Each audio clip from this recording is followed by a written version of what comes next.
Hi, and welcome to the Microsoft 365 Copilot workshop from Emerge Digital. My name is Tom Henson. I'm the Managing Director here at Emerge Digital.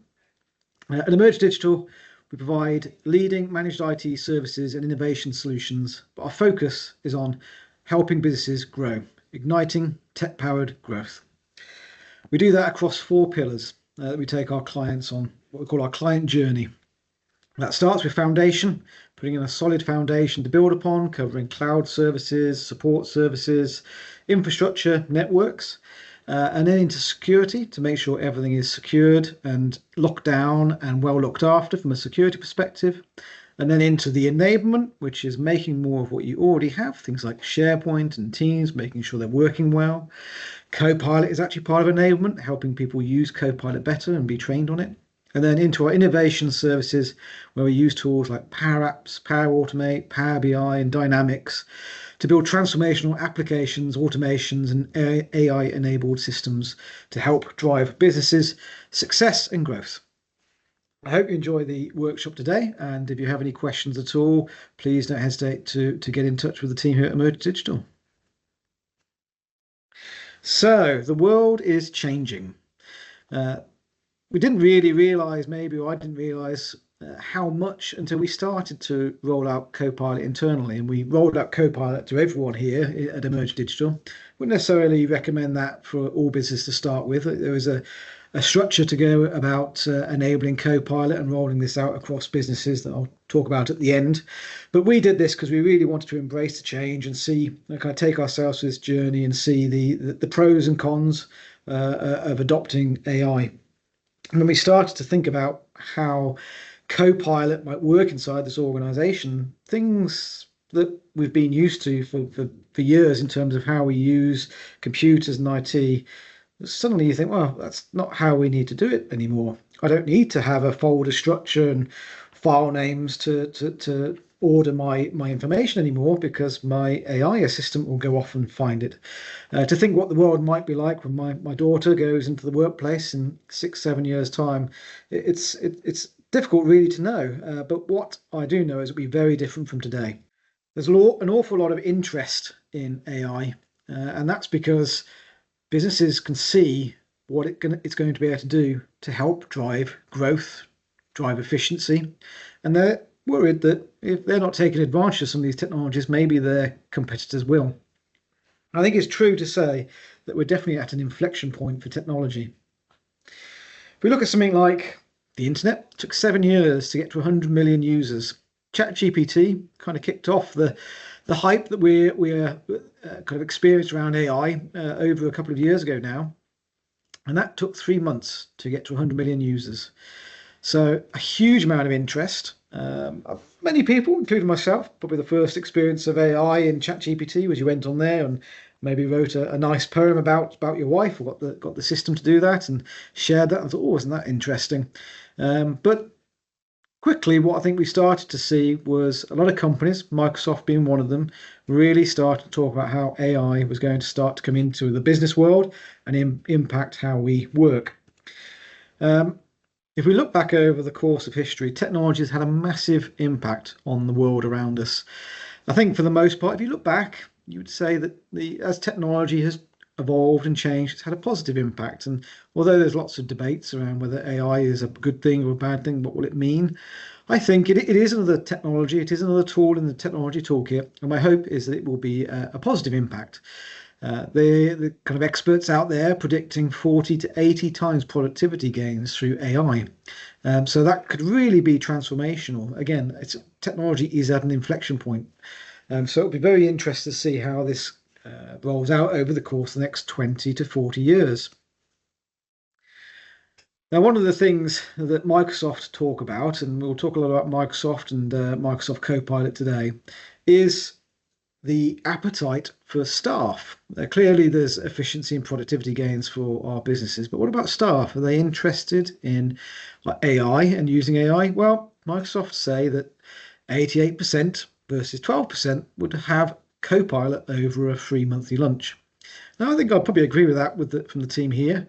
I'm not so sure whether they would try exchange a weekly lunch for Copilot, but what this statistic is getting at is that staff see value in Copilot because it's taking away some of the repetitive, more administrative, less interesting tasks, giving them more time back and allowing them to do their work faster, to a better quality, to a higher standard, and have more time doing the things that we as people are generally better at, interacting with our clients, working with our team, working on our business. Ultimately, what I hope AI will do for us and for our customers is allow us to focus on what really matters: running your business, growing your customers, building your brand, and scaling securely. So, how do you prepare for the era of AI? Well, a lot of workshops I've hosted, some people have said, I have to change my business entirely to be a different business to use AI. Well, I think that's missing the point of what AI can do for our businesses. We are successful and our customers buy from us for a reason. Our staff like working for us for a reason. Understand those reasons, what makes you a successful business already, and use AI to make even more kind of emphasis of those areas and make you more successful in those areas. Keep your goals and kind of the vision for your business front and center in anything you're doing around AI so you don't lose that the essence of what your company is. After that, the quick way to start might be to start to think about some of the pain points. What keeps you awake at night? What's frustrating? What does your organization do a lot of that seems very repetitive and mundane or administrative? These are things which are often quick wins for AI, things that happen a lot, or you have to analyze a lot of data, things that take up a lot of time but don't really necessarily add a lot of value. Those kind of pain points are great ways to start to get ideas flowing. Maybe some of the things you have to think about is what current capabilities do you have, both internally and externally? So, do you have the right people to help you on this journey? The technology side aspects of deploying Copilot are probably not as significant as the people change. This is a big business change project, really. So, have you got the capacity within your business to manage this change? How is it going to be led? Do you have an internal technology team or individual that can help you guide you through this process, or do you need a partner like Emerge Digital to help you through this process? And what data strategy do you have in place? I think lots of companies are. It's not unusual to see keep a lot of data. We don't want to delete things unless we're absolutely certain we don't need it anymore. But we don't want to feed our AI with poor information. So if you have 6 versions of the health and safety policy, how will your AI know which one is the correct one to use? So it will obviously try and determine that. It might pick the one that's used most. It might pick the newest, but actually the newest one might not be the one that gets used most because people have saved the link to the old one. So having clean data and having an organized file system really helps. Not absolutely essential, but it really helps make sure the AI gives you the correct information from day one. So we're talking a lot about Microsoft 365 Copilot. To get the most out of that tool, really need to be on Microsoft 365 using things like SharePoint and Teams and the other applications provided by Microsoft. It's not to say you can't use elements of it if you're on other platforms or on server infrastructure. If you want to get the most value out of it, you need to be in the right infrastructure. And again, we've talked about resources, both internal and external, to help you through this kind of project. Microsoft 365 Copilot, once you get a license, you'll start to see it pop up in pretty much every Microsoft application out there. Word, Excel, PowerPoint, Outlook, Teams. So Microsoft Copilot is going to be in everything Microsoft. Even if you're running Windows, even if you haven't got a paid for license of Copilot, you'll be getting the free version of Copilot in up-to-date versions of Windows 10 and Windows 11. So Copilot is going to start popping up everywhere. This next video I'm going to show you is Microsoft introductory video to Copilot. And what I like about it is that it gives a real flavor for what Microsoft's vision for Copilot is. And it's not a replacement for people. It is an assistant for us. It's an assistant for our team. It helps us. It's a co-drafter, a co-visualizer, a co-creator. If you try and use Copilot or any AI tool as a replacement, you're missing the real value. It can help save maybe 80% of your time on the initial drafting, the kind of the low value piece of work you're doing, the exporting of the data, manipulating data, creating the graphs. It can help do so much of that work, writing a blog article, drafting a blog article. It can do all the kind of initial bits of that work, giving you much more time to focus on polishing the blog article to make sure it really represents your business, or analyzing the data report to make sure that what that you're seeing the insights, and actually you're thinking about what can I do with these insights to help my business. Whoa. Straight to the top, never going down, don't wait for the drop. Stand still, that's the motto. Yeah. Brand new bands for the auto. Oh. Foot to the ground, full throttle. Big energy for the night like lotto. Y'all talk lots, never this quiet. Life like a Seinfeld plot. Vault full of songs, all of them bombs. Something like a minefield guy. Boom. Get it, tickets running out quick. Bet it, never getting outbid. Said it, never had to shout it. They said I couldn't ever do it, okay, how's it? Fit a week worth of work in a minute. Machine well oiled, you know how I stay efficient. To do list written, I do this different. Hold up, wait a minute, I ain't finished. Okay. Look, flows the same now. Paved the way, the snakes and fakes are chased out. Back to back. I changed the pace now. Had to stack the cash until the bank's out.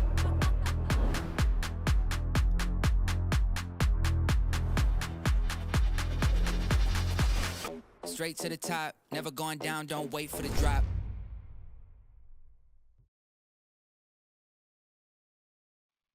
Now, this isn't going to be a deep dive technical session in terms of how Copilot works, but a few concepts are useful to understand because it will help you use Copilot better. When it comes to Copilot, Microsoft often talk about Microsoft Graph and the semantic index.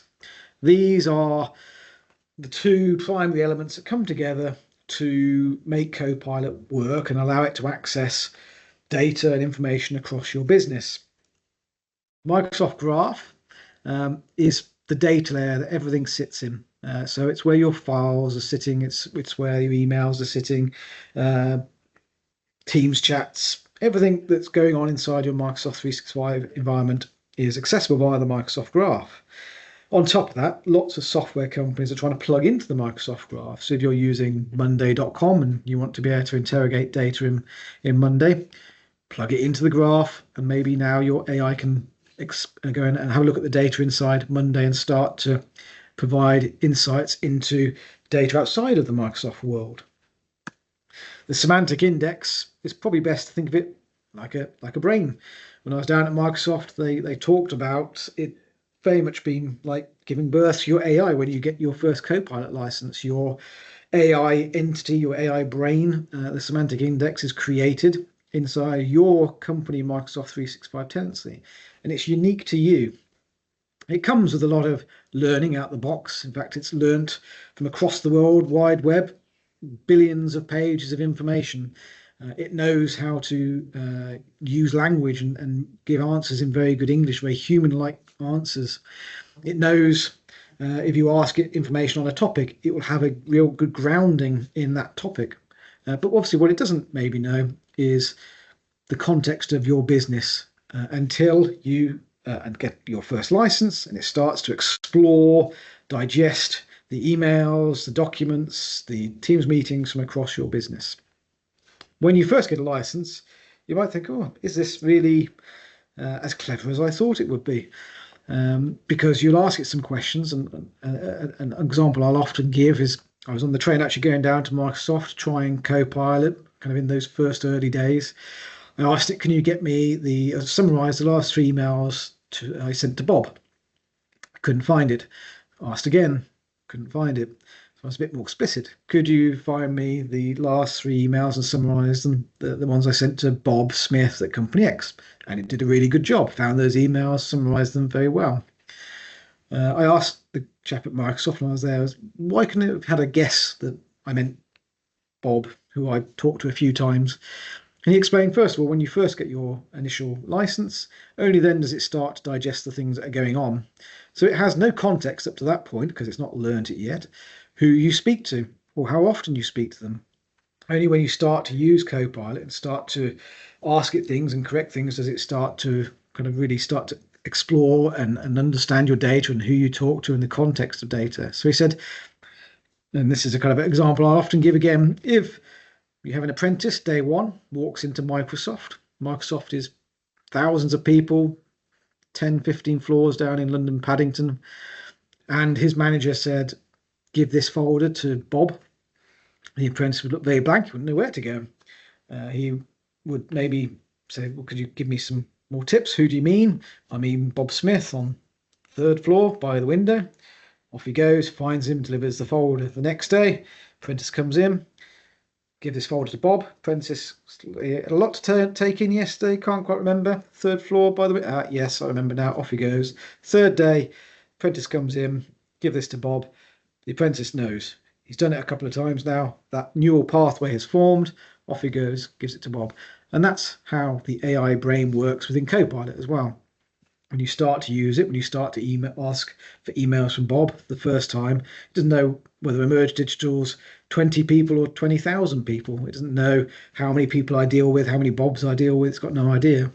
But if I ask for Bob and I correct it a couple of times to Bob Smith, when I asked for Bob the third or fourth time, and the Microsoft chap said, try it on your way back, ask again, correct it again. He said the third, fourth time tops, having corrected it to the correct individual, if you ask for your last 3 emails from Bob, it will return those because it's now formed that neural pathway that knows that when you say Bob, generally you mean Bob Smith at Company X. There's a few tips here for making Copilot kind of work better. One of the things we talked about data cleansing. Another thing to consider is tagging of data in SharePoint. So Copilot will look inside files, it will read files, it will read file names, it will do all of that, and it will take that context into account. But within SharePoint, within Word, and other Microsoft applications, you can also tag files with relevant words or phrases for that document. So you might tag, rather than having it in a kind of client folder, which is the company name, you might actually use a tag, which is the company name. You might have a common tag is maybe the version of that, or how confidential a file might be. So those are tags, and they can help give more context to Copilot to make sure it gets the right information back to you first time. If you want to use Copilot to take notes and to summarize meetings, the meetings need to be recorded. You don't need to necessarily do a full recording, but you at least need to do a transcription. So it's capturing that audio and able to take those notes and summarize them for you. In emails, one of the things that you'll start to, maybe you've already seen, the ability to @ people. If you want it to jump out to a colleague that you want them to look at that email, you can @ them at Bob Smith. Please, can you respond to this? If you're doing that, just like it jumps out to Bob Smith, it also jumps out to Copilot. So when Bob comes back from holiday and says, can you give me a summary of the emails I've missed or anything important? Copilot really puts the top and emphasizes, here's the email that somebody added you in, you need to respond to this. Using more of the Microsoft tools like Tasks and To Do and Planner are there kind of out the box Copilot ready. So if you want to get Copilot to create a task off the back of an email, you can do that straight away out the box. Obviously, using third-party tools, some of those can already plug into Microsoft. Some will hopefully be able to in the future, but out the box, using more of the Microsoft tools helps you get Copilot to do more straight away. If you've got meeting room facilities, maybe consider upgrading them so that they can do the AI-enabled meetings and meeting notes as well, so that you can have face-to-face meetings and the Copilot can be doing the meeting notes just as if you were on a virtual meeting.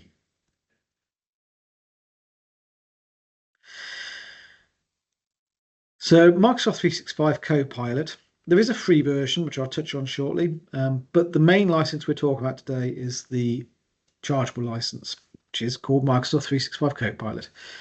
It's just under £25 a month per user. You can get billed annually or monthly. Monthly comes with a 5% premium. And this gives you the Copilot integrates into all the Microsoft applications. It is the Copilot that gives you access to your emails, your Teams, your SharePoint data. The free version of Copilot is there really. It's an overlay to what you might think of as ChatGPT. Really, it's you can ask questions. It can look at the web. It can give you information about topics from the web. It can help write stories based on topics that it can find publicly on the web. But it's not looking at your SharePoint, your emails. You can't ask it to summarize emails whilst you're away. You can't ask it to write a health and safety policy based on one existing in SharePoint. That's where you need the chargeable license. You also get the enterprise grade security, and this is probably where Microsoft has the edge. Many organizations already using Microsoft 365. They've already well secured that environment, both from external people trying to get in that shouldn't, and made sure it's secure internally, so only the right people can access the right data. Well, the chargeable version of Copilot sits over the top of all that security layer and abides by it. So nobody can ask Copilot to give it access to data that it shouldn't have access to. Nobody can access Copilot externally and ask it to give information about your business unless they've been given access to do so. It does not feed back your business data into the underlying AI engine for other people to access. Everything that happens inside that chargeable Microsoft 365 license, that AI entity that's created inside of tenancy, is private to you and secured against your company requirements. I mentioned there is the free version of Copilot that comes with Windows PCs and laptops, home or business. There is also a chargeable Copilot license for individuals for if you're running Windows Home on the business machine. It does some of the same things, but doesn't have the same kind of connections into Teams and SharePoint and some of the business tools that we tend to use. So just going into the first of our demonstrations here, Microsoft Copilot in Outlook. This is an example where we're writing an email, a customer service email, and what we're going to do is going to click on reply, and the first thing you'll see is Microsoft is kind of encouraging you to use Copilot. So by clicking on that link there, it's popped up a menu. It's given some suggested kind of prompts, they're called. So I think the first prompt there was write an apologetic email, and it would have drafted an apologetic email. What Jack, who's kindly created these videos for me, is doing is actually writing his own prompt. He's giving a bit more detail about what he would like Copilot to write. So whereas the auto-generated prompts are either default ones or they're reading the contents of the emails and making suggestions, what Jack has done is he's read the email and he's asked it to create a new response itself based on what he's feeding it. He can decide to keep it. He can decide to have another go, retry. He can decide to make it shorter, make it longer. Each of those changes you'll be able to see. You can go back and forth between the original version and the version that was created. Once you're happy with the one you want to work with, he's now going to be putting in a bit more of a response. He'd like to add something about a £5 gift card here.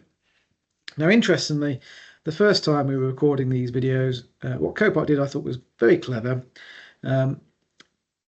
It knows from the context of this email that it's a customer service email. It also knows from its learning from the internet that in the event of a customer service email where somebody is maybe not very happy and you've offered a gift card, what could you possibly offer after that? Well, maybe you're going to escalate it to your manager. And actually in the previous version of this video, Copilot off its own back wrote that exact response. It said, if you're not happy with this, you can contact my line manager, John Smith, and he will happily help you. So it done that because it understands that this email was a customer service email. What should I do if they're not happy with the voucher? That's the next logical step. So it's not just about getting Outlook to write emails for you. You can also get it to help you learn how to write better emails, so coach you on writing an email. So you get it to analyze something that you've written and say, how could I have made this more professional? And it will give you some tips on how to write more professionally. So you can use Copilot to rewrite things to be more professional, or you can use Copilot to teach you how to write in a different style. So that can be quite helpful for some people that may be changing roles or looking to change the way they communicate with certain individuals. It's also getting lots of new features all the time. So one of the things that we have with Copilot now is meeting scheduling. You're in an email back and forth. This isn't a very detailed email here, so what it generates is fairly brief. But I want to generate a meeting following this conversation. I'm going to click on Schedule with Copilot. It's going to open up the meeting invite. If you can see the date and time, it will select that date and time. It will create the agenda. It will create a summary of the email chain so far. As I say, it's a short conversation, so there's not much in this one. It's going to attach a copy of the email. Now, that is a really good quality meeting invite. A good agenda, summary, the email chains for reference. It's not only saving time in terms of creating that invite, and it's actually improving the quality of that invite and doing a really good invite rather than just a blank invite, which we might be doing if we're in a rush. Well, another feature that's coming very soon is prepare for my meeting. In the top right hand corner, when you're seeing meetings coming up, you can say prepare for my meeting, and it's going to generate you a meeting preparation pack, documents that might be useful for the meeting, a summary of previous conversations. So again, if you're in a rush, if you want to make sure you're just prepared for that meeting, my Copilot can really help you get ready, get the information to hand, saving you time, getting you ready. One of the most popular features of Copilot out of the box is Copilot in Teams. I think lots of times when companies start with their first few licenses, often maybe managers that are getting those licenses, managers or directors, and what do they tend to do a lot of? Meetings. So the ability to take meeting notes and good quality meeting notes done really well is definitely a popular aspect of Copilot out the box. And you can see there, that's the kind of format that they might come out in. Now, I've been in 2-hour long meetings where I have been transcribing, and maybe even just on my laptop, maybe not even on a professional kind of meeting room setup. And I've got Copilot transcribing the meeting in the background. And a minute after the meeting's finished, I've got all these notes. Now, I can click on references in those notes and I can go to the spot in the video where I've been talking. I can ask Copilot, as you can see there on the right hand side, to give me information on a topic maybe I can't see in the notes. Could you give me a bit of insight into this? You can even ask Copilot to give you a view of how the meeting went. Did it go well? Were people engaged? And it will give you feedback on how people found the meeting and what the meeting was like. You can see there it's the meeting notes and follow-up tasks. And in the new version of Copilot that's coming out, you can have those tasks automatically scheduled into your planner and project plans. Now, sometimes the output from Copilot in terms of notes can be a bit long, particularly if you're kind of in a maybe a less detailed meeting. Maybe long, very detailed notes might be suitable for a project type meeting, but maybe if you're just having an account catch-up meeting, having very long notes isn't necessary. It might be overwhelming for the client. Rather than having to rewrite all of those notes individually, I wouldn't suggest that. I would suggest using Copilot. Open Copilot, ask it to rewrite those notes in a shorter format. So you might use the prompt like, this was an account meeting with a client. Please could you rewrite these notes with that context, and they must be less than 500 words. It will rewrite the notes in less than 500 words. Now, I still would double check the notes, make sure you're happy with them before you share them with your contact. But again, saving a lot of time, getting Copilot to do the hard work for you. Copilot in Microsoft Word. But first of all, again, you can see that Microsoft are suggesting you use Copilot straight out the box. It's the first thing you use to draft what you want. You can also see on the top right hand side there the Copilot button. That's appearing in all the applications, and in general it's in the same kind of spot. Now Jack has put in a prompt there to create I think it's a remote working policy, and it's going to draft that. He's put in a bit of context around what he wants, but a lot of what it's doing is taking from its learning from the internet and what a remote working policy looks like. Now, if it's doing that off the internet, and it's got no reference points in terms of what you would like a remote working policy to be, you might need to, and I suggest you do, a bit of back and forth with Copilot. Copilot isn't going to give you the finished article most of the time. It's going to need a bit of work. It saved you 2 hours drafting that initial policy. What I would suggest you then spend 5, 10, 15 minutes reading, refining, tweaking, using Copilot to help you. So Jack is asking it to write the document in different ways, add sections, remove sections, maybe make something bullet points as opposed to a paragraph of text, rewrite the document with simpler language. All of those kind of things you can get Copilot to do for you. And of course, you can add to the document yourself. You don't have to use Copilot to do these things. You can edit it as much as you want using Copilot and your own input. Moving on to Microsoft PowerPoint. Again, you can see that Copilot is the first thing that Microsoft is suggesting you use.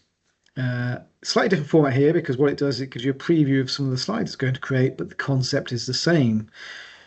Please, can you create me something in this that looks like this about this topic? Putting the details of the prompt, the more detail you put in, the more likely you are to get the kind of the first draft to the standard that you want it. If you do a very brief prompt, you're more likely to have to do a bit more back and forth to get it to fit your needs. So he's put in a prompt. It's gone off and suggested the structure it's going to generate, and Jack will then click the generate slides and it will draft the slides for him to review. Again, you can see the Copilot button in the top right hand side there. So keeping things in a familiar format. Now, one of the things I would definitely recommend is using templates for PowerPoint. People often want to make sure these things are in their own company colors and not random colors. If you start off with your company template, your PowerPoint template with your company colors pre-done, it will use that template, it will input the data into that template, and it will look much more like the finished article. Need much less work from yourself to get it finished. One of the things you can see once this bar pops up on the top on the right hand side, again, you've got the ability to edit and use Copilot back and forth to add slides. What Jack's going to do here. Can you add me a slide on this? Can you change this picture? Can you make this less text, more text? Back and forth with Copilot, getting it to do some of the work for you. You can see there the standard kind of box not only has the prompt box, but next to the little arrow to send the prompt off to Copilot, got an option to use a microphone.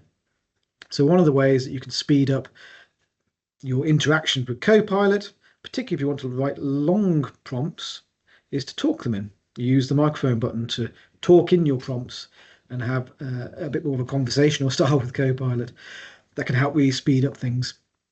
Another icon down there, the one kind of on the left-hand side, that takes you to Copilot Labs. So if you aren't sure what you can do with Copilot within a particular application, you can go to Copilot Labs and you can see all the suggested prompts that Microsoft has. Lots of ideas of things that you could try and do with Copilot in the application you're in. It's a really good way to kind of learn how to use Copilot, and kind of if you're not sure what to do or what you can prompt, it's a good place to check out. Going to Copilot in Excel. First of all, what you can see here is not only you've got the Copilot button, but you've got Copilot for Finance. So there are certain Copilots which have been pre-trained to do certain functions. So the Copilot for Finance function, kind of AI, is pre-trained to do things like reconciliations. But even with the general Copilot, you can still ask it to do pretty much any task you'd like it to do, but it won't be as trained, was honed into the functions of the finance one as if you were using the Copilot Finance. But what Jack is asking it to do is look at this data and create some data insights. Give me a data insight. Give me a data insight. He's just asking it for more. He asked it to add some of those insights into the document there. As you keep going, so a great way. Just want to get some ideas. Well, what does this data mean to me? That's a really easy prompt to do that. Of course, you can be a bit more specific. So one of the things that Jack will do in a minute is he'll ask it to color code some of these cells. Now, if you're like me, I use Excel. I don't use it a lot. If I had to do some what they call conditional formatting, color coding, I might have to just go and refresh using Google. How do I color code some of these boxes so I can see where things are over a level or below a level? And the great thing with Copilot, particularly in a tool like Excel, is you don't need to know how to kind of program it. You just use English language. You just tell it what you want. I would like to see any number above 10,000 coloured red and any number below 5 coloured blue, and that's what it will do. It will also show you the maths that's used to do that. So you can use it to kind of learn or refresh the the actual formulas themselves, but it's a bit of a leveler in terms of opening up the functions of Excel to more people using Copilot. This next video starts to bring everything together. It shows really maybe the vision of what Copilot might be in a few years' time, in that you're going to have, because you're probably not going to, if you think about an AI-enabled world where you're working with your AI assistant back and forth, you're not going to go into Word to write a Word document, into Excel to write an Excel document. You're just going to have one AI that you work with back and forth, telling it to go and create a document or edit some data or open an email a lot of the time. Where might that be? Well, it looks like Microsoft are going to put that inside Microsoft Teams, and currently called Microsoft 365 Chat. It's Copilot within Teams, and it's the hub for where you can start to send Copilot off to do lots of different things. And this video is a really good example of Copilot working on the web, working on video, working in creating blogs in Outlook, all across the board, pulling all these different sources of data together to create a stream of work. Introducing Microsoft 365 Chat, a powerful new capability in Microsoft 365 to solve your most complex problems at work. Let's say you're a marketer at a national chain of home improvement stores, and you need to get the latest on the store opening. You start your day with Copilot, asking what's hot in your inbox today. It does some thinking and gives you an overview of the most pressing items. Great. Looks like the new store opening plans could use your attention. Let's dive in deeper there. Copilot combs through all your recent emails, chats, documents, and meetings, whether you attended them or not, to get you up to speed in moments. It didn't just summarize a single document. It knew what sources to pull from and what information to extract from each. Next, you need to do some market research. Let's say you want details on square footage and the proximity of competitors to your new location. M365 Chat scours the web, and within seconds, it finds everything you're looking for. And it includes references, so you can easily fact-check the results. You're curious, how does this stack up against the other stores you're opening in the past year? Copilot figures out which stores you mean, crunches the numbers, and gives you the answer. Next on your to-do list, finalize the date and speaker for the opening event. You missed the last meeting, and this might have come up in the conversation. Copilot's got you covered, getting you up to speed in seconds. Looks like it was a dynamic discussion, and it's your responsibility to make a final decision. To do that, you need to understand all the factors at play, including the implications they have on your grand opening timeline.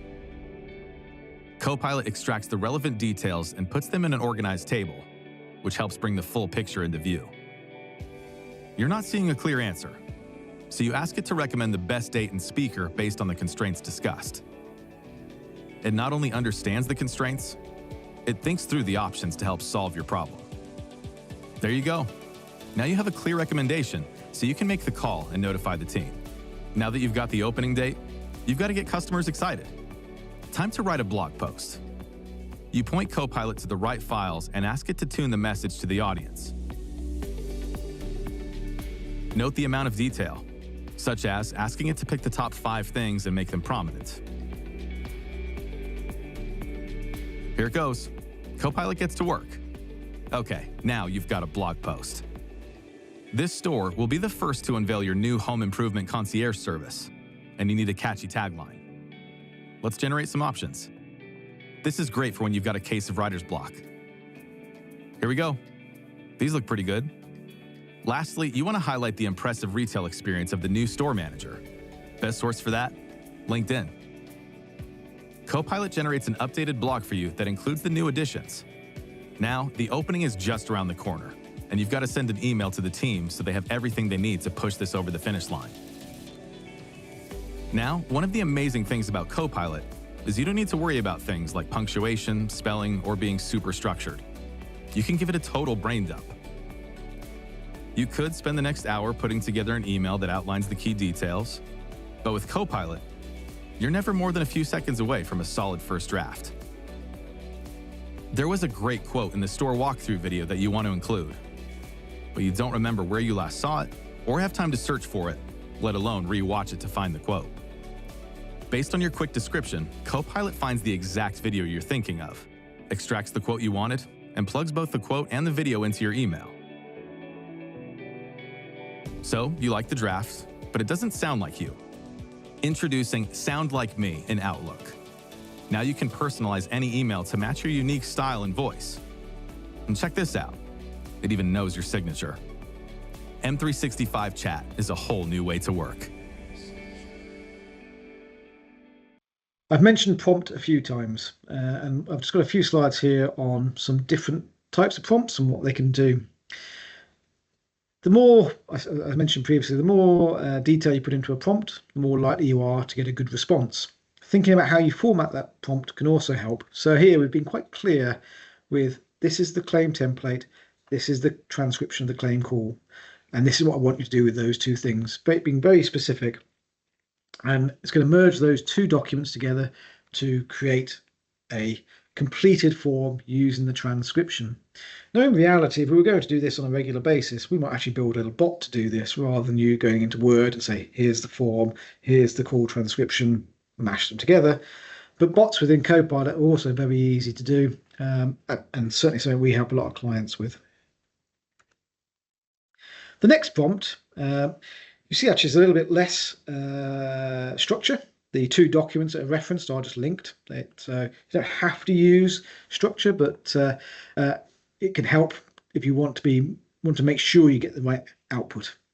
Now, what this is doing is comparing two NDAs and providing the differences. But what we have done here is we've said, can you put it in a table format? So again, tell Copilot what you want to see and how you want to see it, and that's what it will do for you. The more, I mean, if you think of it again like The Apprentice, to get the most chance of success, give it the information that it needs to give you what you hope to see. This is a good example of something much more complicated in terms of a prompt. Not complicated, but so much longer in terms of a prompt. But what this output in the video that these screenshots are from was, I think it was about a 30-page document that probably would have taken 2 or 3 days to write.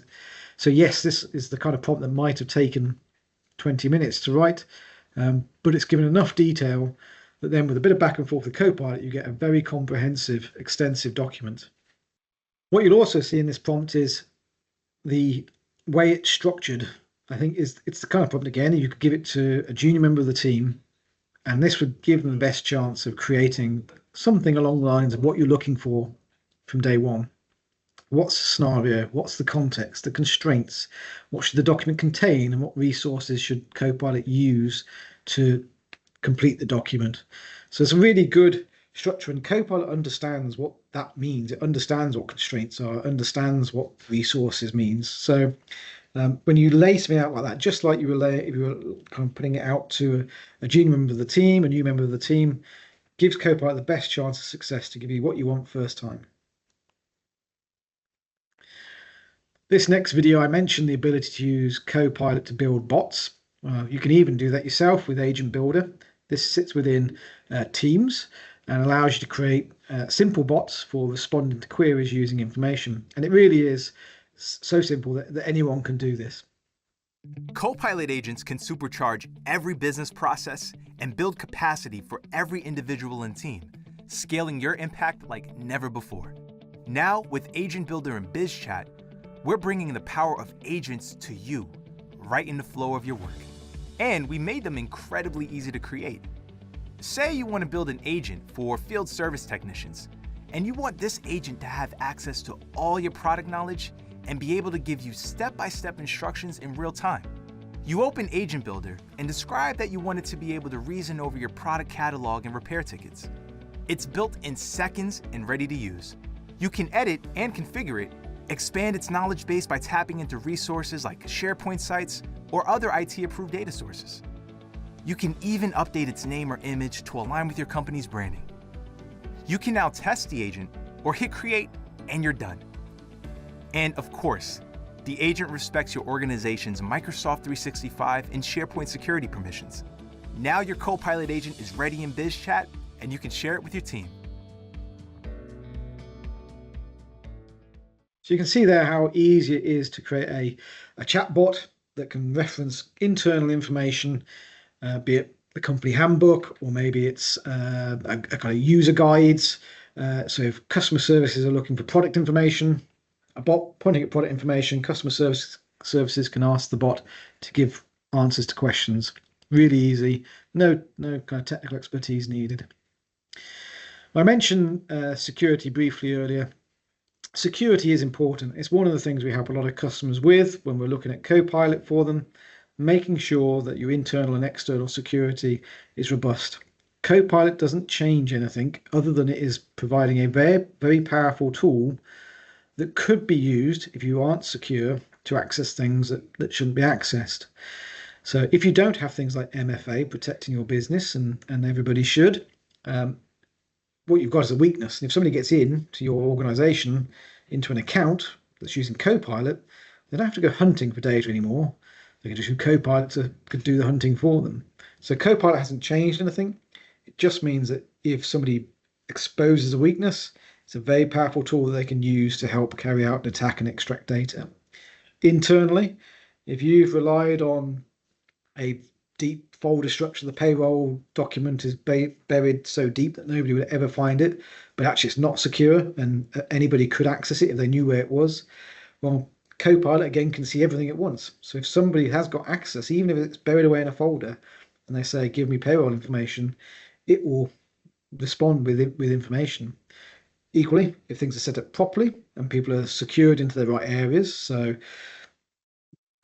somebody in customer services doesn't have access to the payroll, they could say, give me payroll information. Copilot wouldn't if security is set up properly.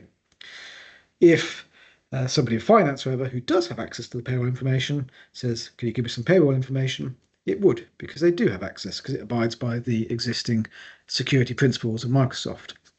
So making sure that you have a good review of your security before deploying Copilot is definitely something I'd recommend and something we can help with.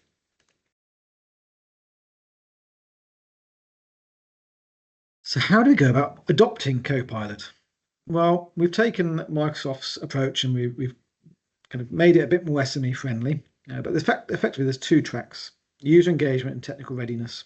I've talked about reviewing data, making sure you haven't got old data.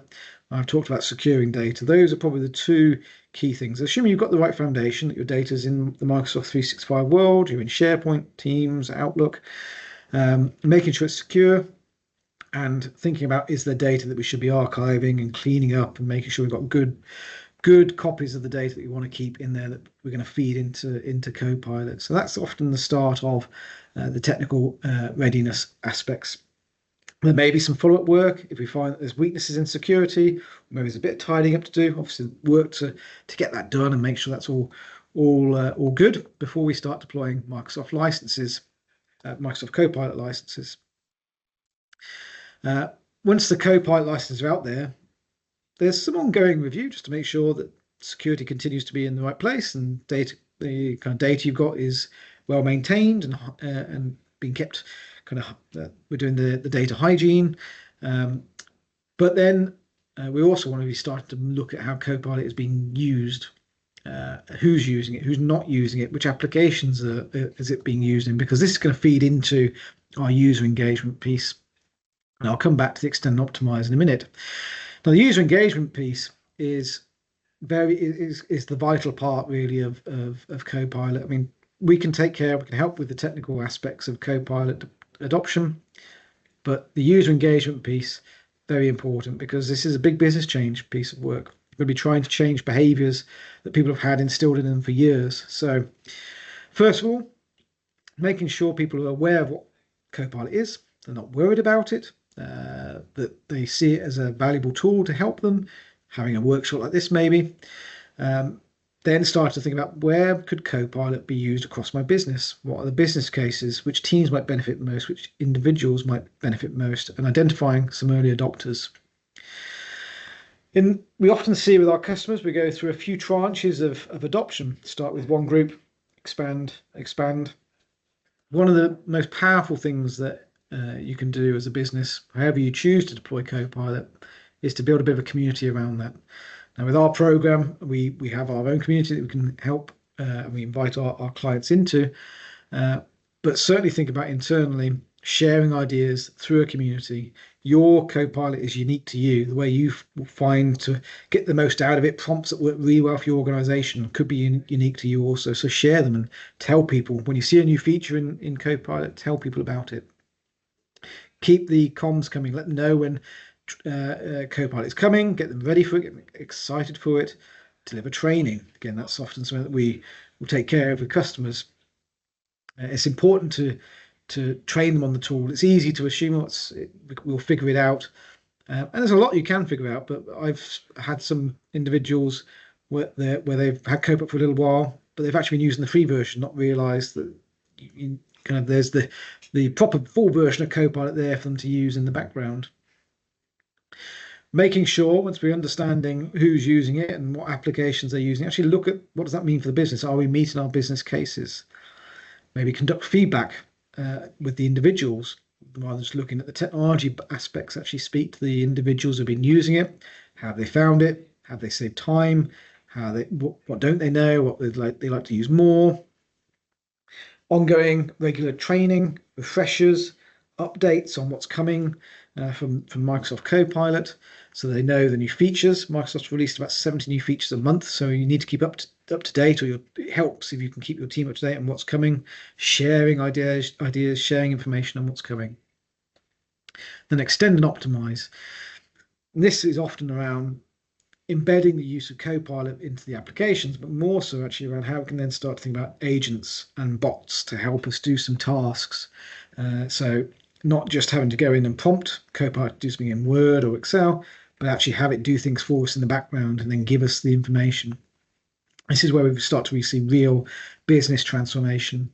And from the technical side, some of those you might be building yourselves if it's just a simple kind of chat type agent, or it might be something we're building for you if it's a bit more of a workflow agent. So when an email comes in, look at the email, read the email, draft a response, send that response to the manager for approval. If approved, send the email to the customer. So we can help build very simple, very complex AI-based automations, workflows, and applications. Well, we've taken the suggested adoption program from Microsoft and put this into what does it actually mean? How would we, if we were working with us, how would we go about supporting you? Well, firstly, the technical readiness audit. Where are you now, and are you ready for Copilot? I touched on the security review, the data review. Are you in SharePoint? The review of the technology. So, are you ready for Copilot? Will you be able to get the most value out of Copilot? If you're not quite ready for it, where are you now? Where do you need to be to get the most value and make sure it works well for you and is secure?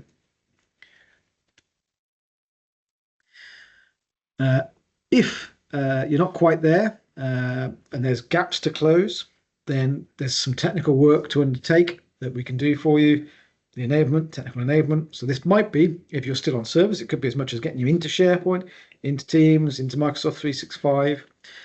It might be helping you restructure data, cleanse SharePoint. It might be undertake some of those security changes. It might be as simple as provisioning the licenses so you can start to use Copilot. And then when we're at this point, we're often working with clients in terms of this is not just a one-time project. I mean, we can turn it on and get it working. That's brilliant. But actually, we talk about ongoing business adoption, transformation, change.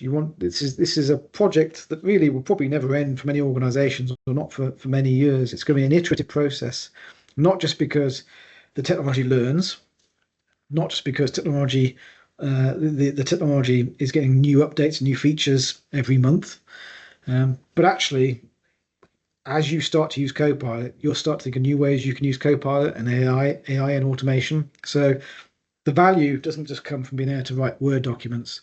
The value from Copilot will come from how you can move from a digital business using Word documents and spreadsheets to a digitized business where you've got this back and forth with AI and the person working together to get things done. The AI in the background proactively doing things for you, speeding up responses, helping you prepare for things in advance without being prompted all the time. This is a program of works that will look at every department across your business. How are we doing now? How can we be better? What would an AI-enabled process or an AI-enabled department look like? What's the plan to get there? Is it appropriate? Is it the right fit for the business? All of those kind of things, as well as keeping people up to date with training, new features, making sure that the new people coming into the business already, all the kind of more operational aspects of adopting Copilot. And also, obviously, talked alongside that is building some of those tools. So if we're using Copilot out the box in terms of its use in Word and Excel and the applications and all the new features coming there, helping the businesses we're working with identify business cases to build extensions, bots, applications, maybe client portals that your clients can access that have AI functionality in.